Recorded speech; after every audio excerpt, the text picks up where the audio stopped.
Fair and balanced, unbiased and clear, concise and accurate. This is the DBS Evening News. Here now is your presenter with the headlines. In the headlines, Dominica is one step closer to the development of a medicinal cannabis industry. In news from the region, St. Kitts and Nevis reports 0 homicides in first quarter of 2025. And internationally, U.S. President Donald Trump announces sweeping global tariffs. Good evening, I am Leila Langford. Details of the news when we return. Yo, what's up? Baby, let's go! Turn your TV on. Listen to DBS on Digicel TV Channel 50 and Flow TV Channel 951. DBS News. Welcome back. In our lead story this evening, Dominica has taken another step towards the development of a medicinal cannabis industry. The inaugural meeting and the launch of the National Cannabis Advisory Committee took place at the Roseau Fisheries Complex this morning. The Ministry of Agriculture recognizes that indeed the cannabis plant offers much prospects with regards to agricultural diversification, livelihoods, climate change adaptation. And these are the issues that we will actually encounter and come up with concrete recommendations with regards to the engagement of the Commonwealth of Dominica within the international global cannabis industry. So we have dubbed this session Building the Legislative and Regulatory Framework with regards to the medical cannabis. Because indeed we have had discussions informally, and the government of Dominica has taken proactive steps in recent times.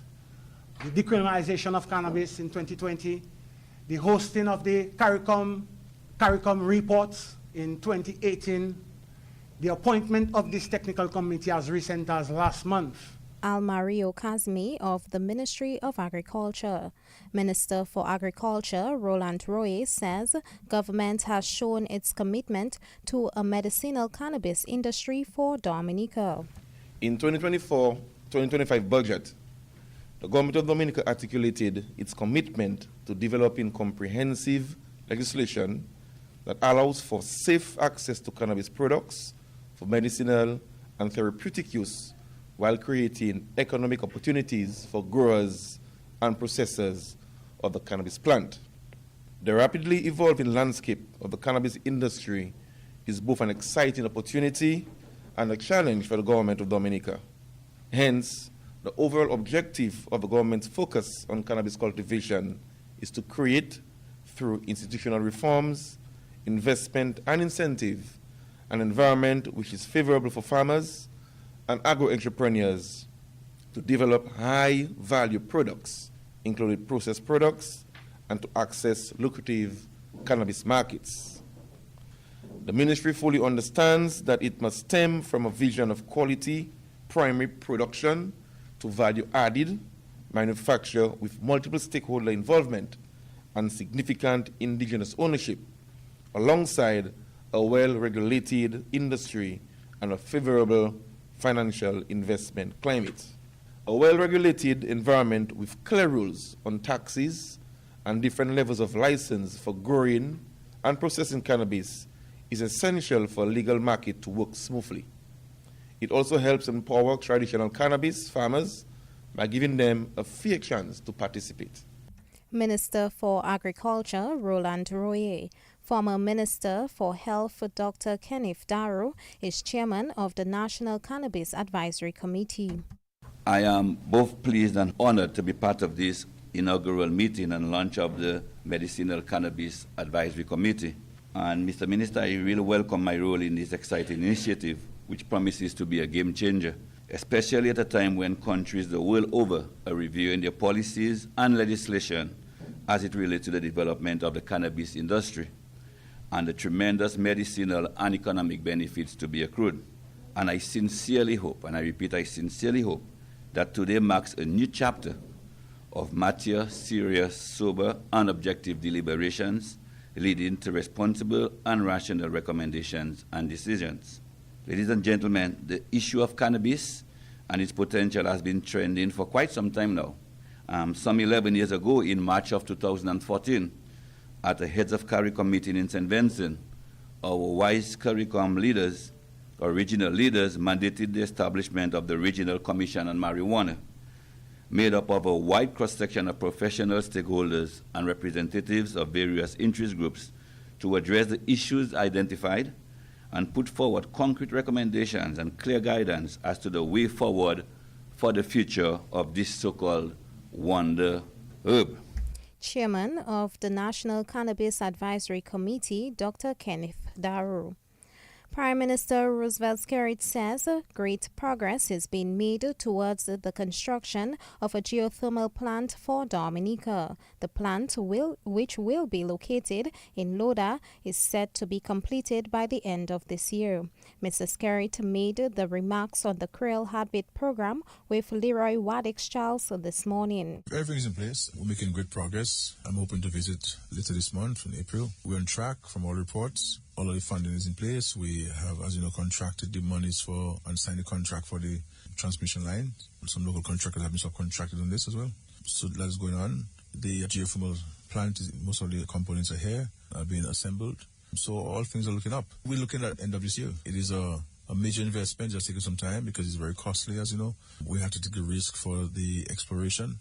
And we have invested heavily in this geothermal project. I mean, just the transmission line from Loda to Foucault is $103 million.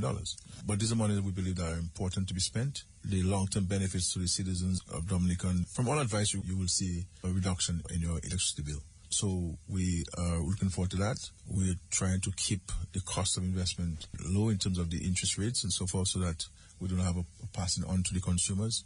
But it is right way to go. Positive impact on the environment, but more importantly, equally importantly, is that it's going to have a positive impact on doing business in Dominica.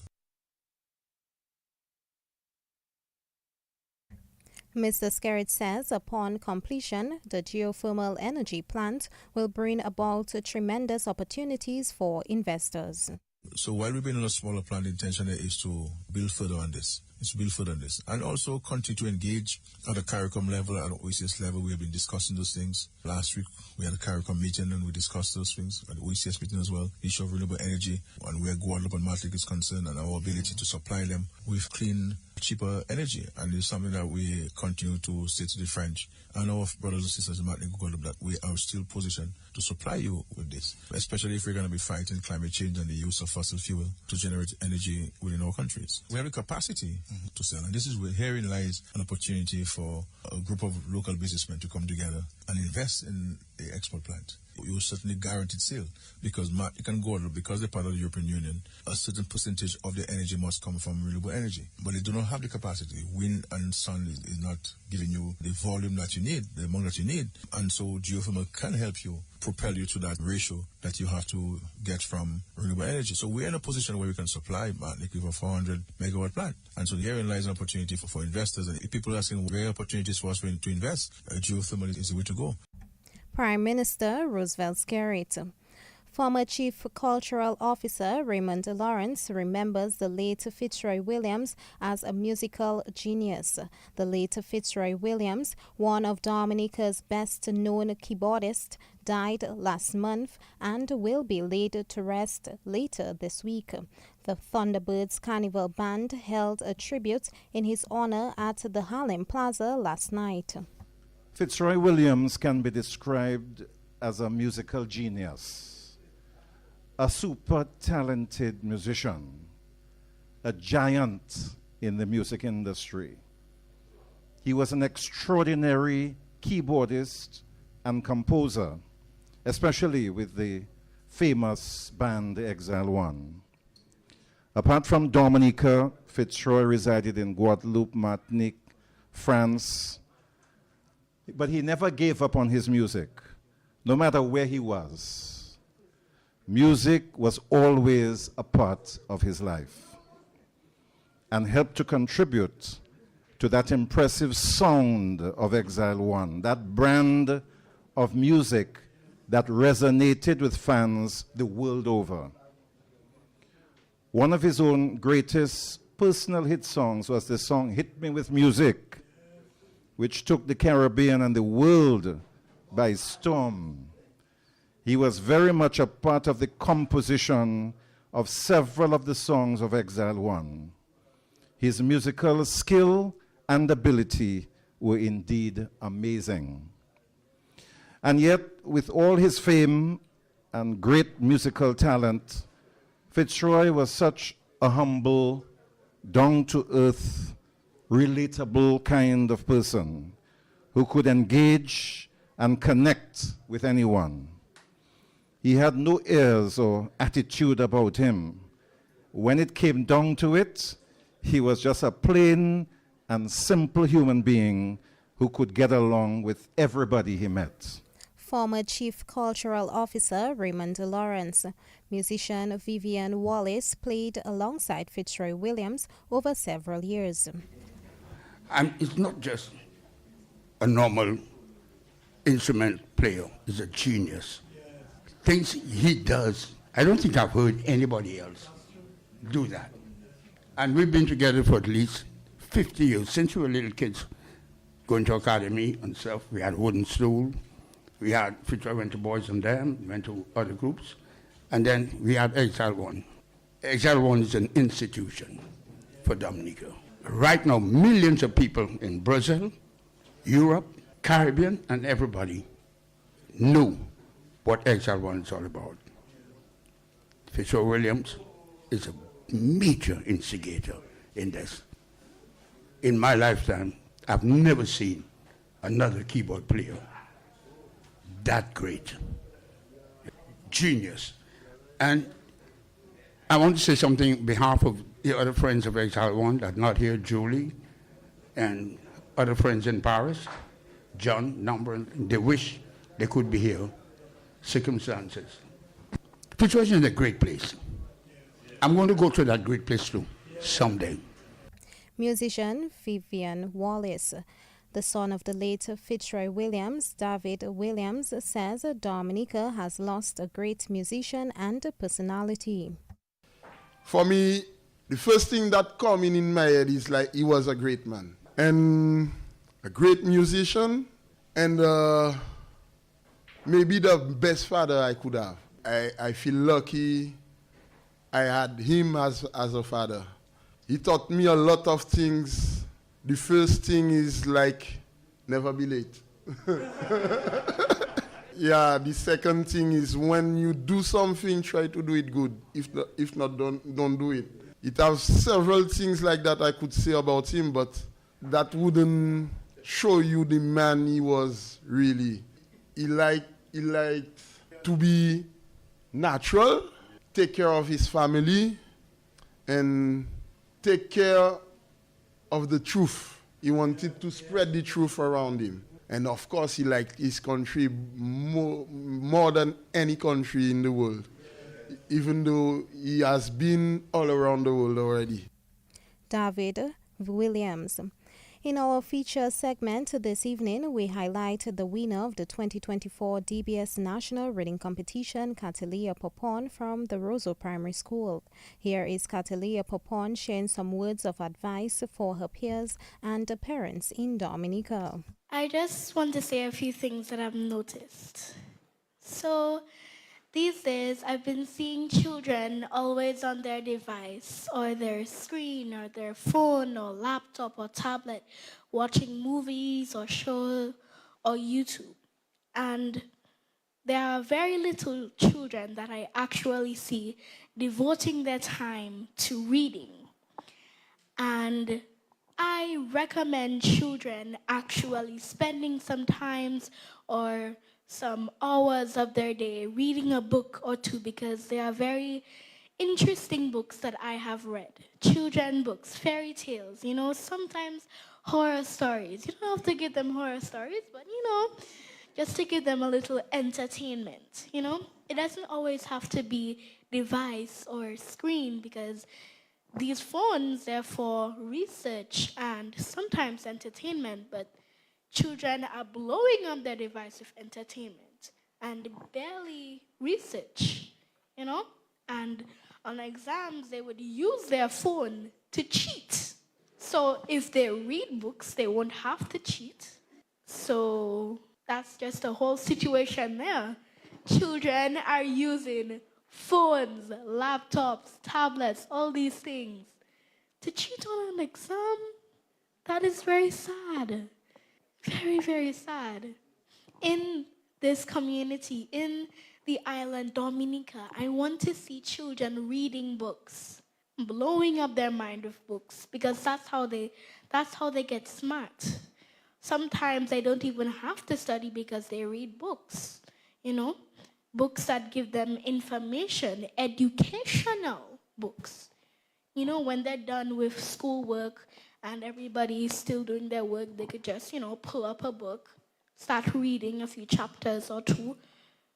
Because I think their teacher would allow that, because the teacher is checking, this student is actually wanting to learn reading.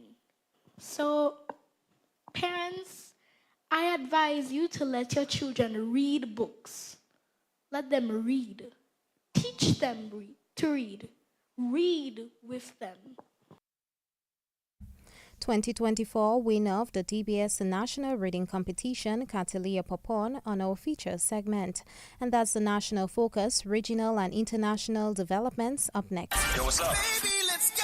Turn your TV on. Listen to DBS on Digicel TV Channel 50 and Flow TV Channel 951. DBS News. In news from the region, St. Kitts and Nevis has recorded 0 homicides in the first quarter of 2025. The country's Prime Minister, Dr. Terence Drew, hailed the development as a testament to the resilience of the people and the effectiveness of the government's crime prevention strategies. According to officials, the country has not seen a killing since late 2024, making the start of 2025 the first time in many years that an entire quarter has passed without a homicide. Prime Minister Drew says this marks an over 70% reduction compared to previous quarters. And internationally, U.S. President Donald Trump has announced a universal baseline of 10% tariff on imports into the U.S. on what he has dubbed Liberation Day. Trump also unveils a 10% tariff on UK goods and a 20% on EU goods in a watershed moment for global trade. Trump says he will start a golden age for America and says it is time for the U.S. to prosper. Starting tomorrow, the United States will implement reciprocal tariffs on other nations.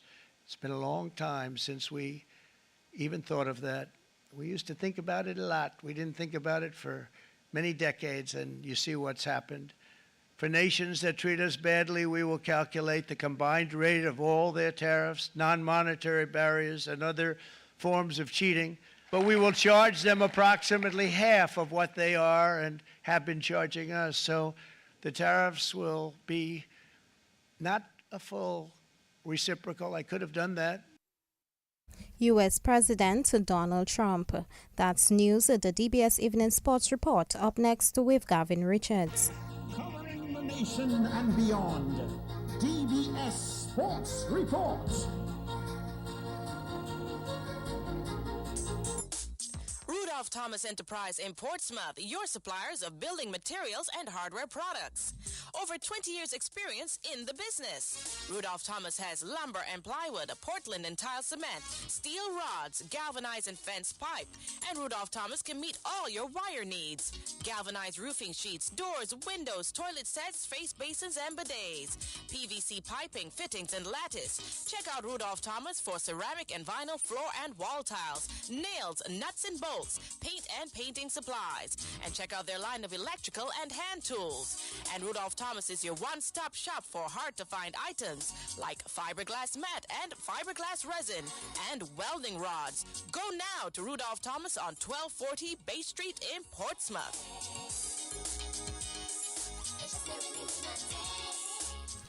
Well, good evening. I'm Gavin Richards with the DBS Evening Sports Report. Let's bull off with cricket news.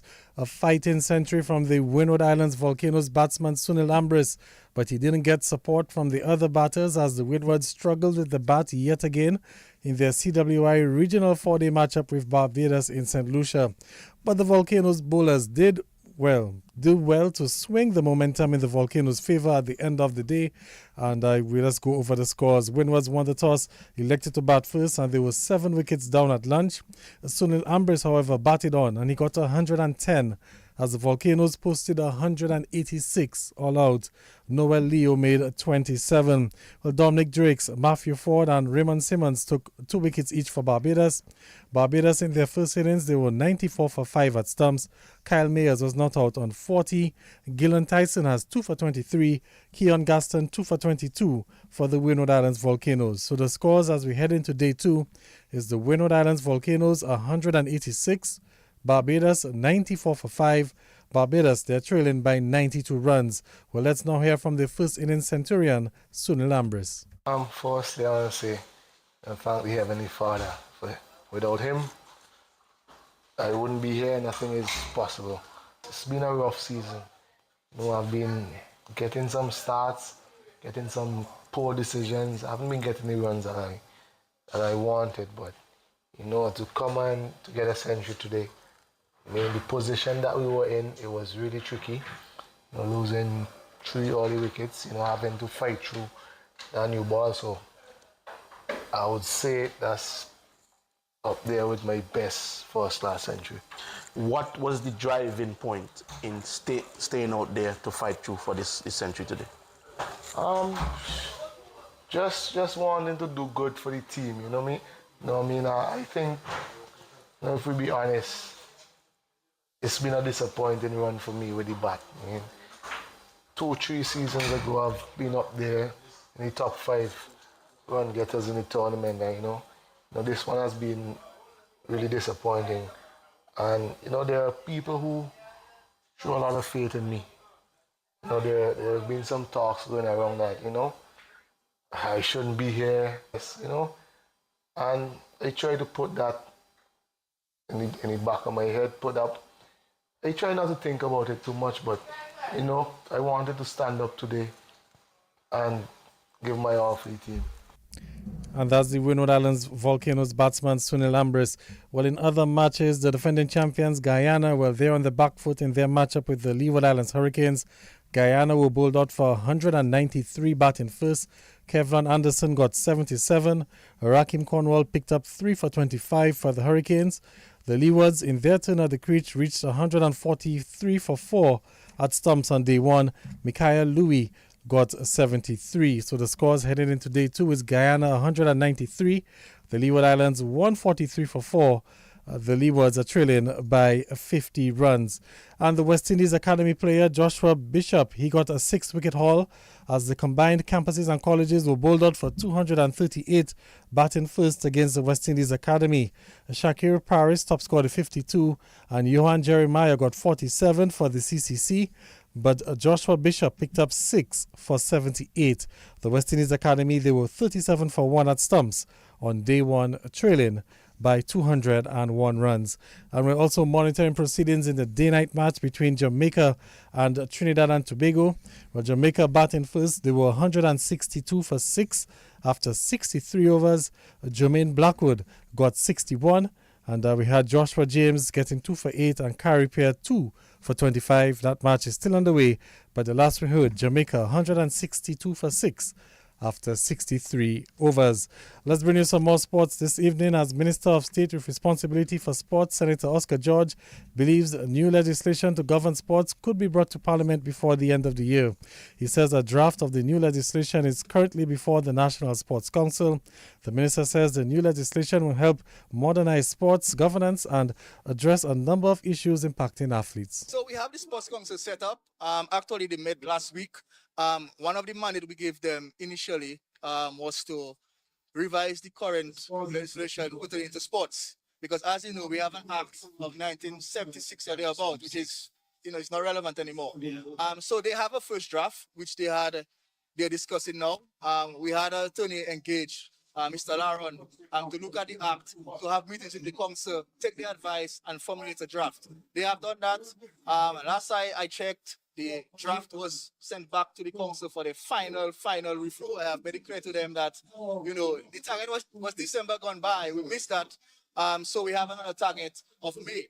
And I expect them to get back to the ministry with their recommendations, if any, or maybe they can just agree to the act and we can proceed to cabinet and then to parliament, where we can have a new act, a new legislation governing sports. Because sports is a big thing now, and we can't operate sports with an act that is more than 30 years old. It makes no sense to me.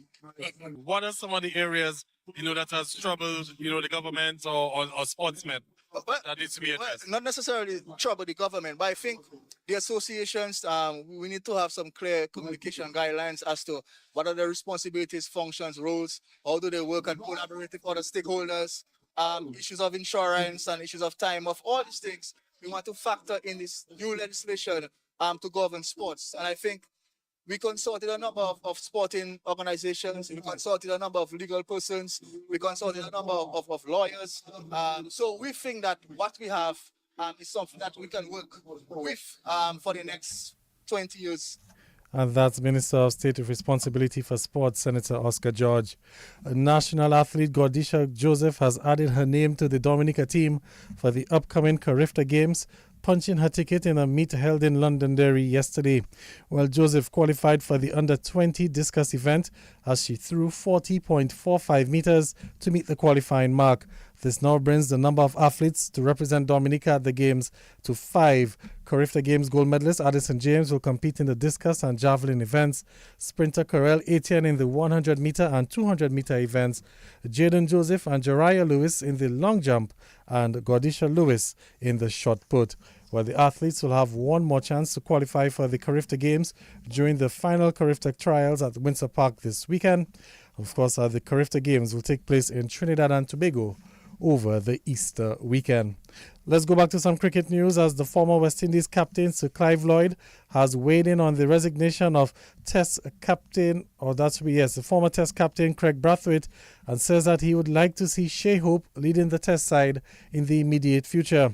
Well, from 39 matches as captain, Craig Brathwaite won 10, lost 22 and drew 7 for a 26% win rate. Well, speaking to Radio Jamaica Sports, Sir Clive Lloyd says Brathwaite did a reasonable job as captain. That he has resigned, because really he's done a marvelous job during the time he's been captain, and we should have been grooming somebody for that job, so that if Craig hinted before, they should have had somebody in place. And where Shai Hope is concerned, well, he's been he's done well too over the years. But I'm wondering if he didn't want the job really as captain of the Test team, but he seems to be doing really well in the one-day sub. But I thought he might have been a guy that could have taken over. But this is just my judgment. It's up to them now to pick somebody for long. And that's the former West Indies captain, Sir Clive Lloyd. And the former secretary of the Dominica Cricket Association, Ainsworth Irish, feels that Alec Athanaze should be elevated to a position of leadership on the West Indies team. Irish feels that while Athanaze may not be scoring as many runs as he should, he thinks that Athanaze possesses good leadership qualities. One may say that he have had some lean scores in the last couple of series, but I believe he's a youngster with tremendous pedigree and potential, and I think the West Indies is looking forward for some sort of innovation, and I think Atanas is an excellent person to take up the helm or the mantle, either a captain or vice captain. You'll notice that a number of persons have been talking about Imlak, but Imlak just came back on the scene in terms of in the Test arena. You have, of course, the former keeper who has been scoring some runs in the current Caribbean Cricket League, if you will. Then Atanas, in terms of field placing and organization, everyone knows that he is a skilled person in that regard. You know, a number of months ago, I said that, you know, I believe he has that potential and pedigree, and I can only wish him well, and of course the West Indies team well. And that's the former secretary of the Dominica Cricket Association, Ainsworth Irish. Let's go back to football news as the St. John's Primary School, the Baroness Patricia Scotland Thibault Primary Combined, and Wesley Primary School are through to the intermediate round of the girls division of the National Bank of Dominica Sports Division Girls Football Competition. Well, St. John's Primary secured first place by having a better goal difference over Baroness Patricia Scotland Thibault Primary Combined, who finished in second place. Both schools finished on 7 points. Wesley Primary came third. Well, that's where we'll settle the DBS Evening Sports Report. On behalf of Leila Langford, who presented the news, and our links person DJ Hillboy, I'm Garvin Richards saying good night. Rudolph Thomas Enterprise in Portsmouth, your suppliers of building materials and hardware products. Over 20 years experience in the business. Rudolph Thomas has lumber and plywood, Portland and tile cement, steel rods, galvanized and fence pipe. And Rudolph Thomas can meet all your wire needs. Galvanized roofing sheets, doors, windows, toilet sets, face basins and bidets. PVC piping, fittings and lattice. Check out Rudolph Thomas for ceramic and vinyl floor and wall tiles, nails, nuts and bolts, paint and painting supplies. And check out their line of electrical and hand tools. And Rudolph Thomas is your one-stop shop for hard-to-find items like fiberglass mat and fiberglass resin and welding rods. Go now to Rudolph Thomas on 1240 Bay Street in Portsmouth.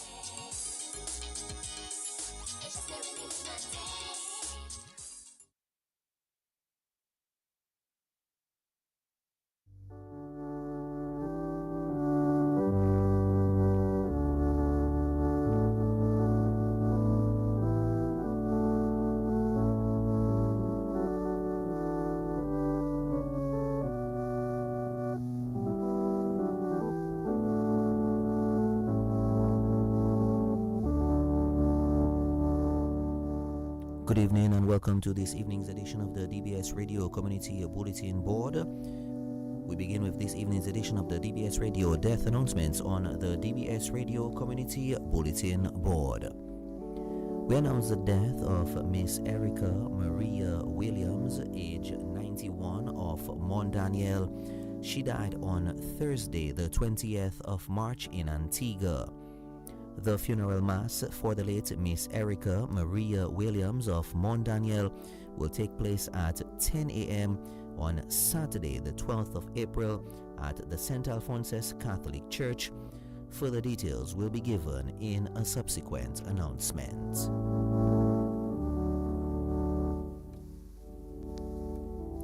We announce the death of Lucia Castle, age 75, of Canefield. She died on Monday, the 17th of February, 2025 at the Dominica China Friendship Hospital. She was the wife of Augustus Livingston Castle. She was the mother of Dave Castle and Thea Joseph, Andrew Castle, and Lenroy Castle. She will also be remembered by her brothers, Eustace, Fitzroy, Brian, and Samuel, her sisters Lizzie, Gloria, Bertilia, Rosa, and Elvina, nieces and nephews, grandchildren, Abigail, Darwin, Andrew, Aline, Alicia, Darian, Tia, Annalyn, Akel, Darrell, Asia, Darnell, Ashley, Ty, Anaya, Kyle, Jade, and Andre. 12 great-grandchildren, many relatives and friends, including the Bertrand and Roll families, and other names too numerous to mention. The body of the late Lucia Castle of Canefield will be viewed on Friday, the 4th of April 2025 from 2 p.m. at the St. Alphonsus Catholic Church. The funeral mass takes place at 2:30 p.m. and will be followed by interment at the Roseau Roman Catholic Cemetery. We've come to the end of this evening's edition of the DBS Radio Community Bulletin Board. Thank you very much for joining us. The next edition is tomorrow morning from 6:10 a.m. with the morning edition of the DBS Radio Death Announcement.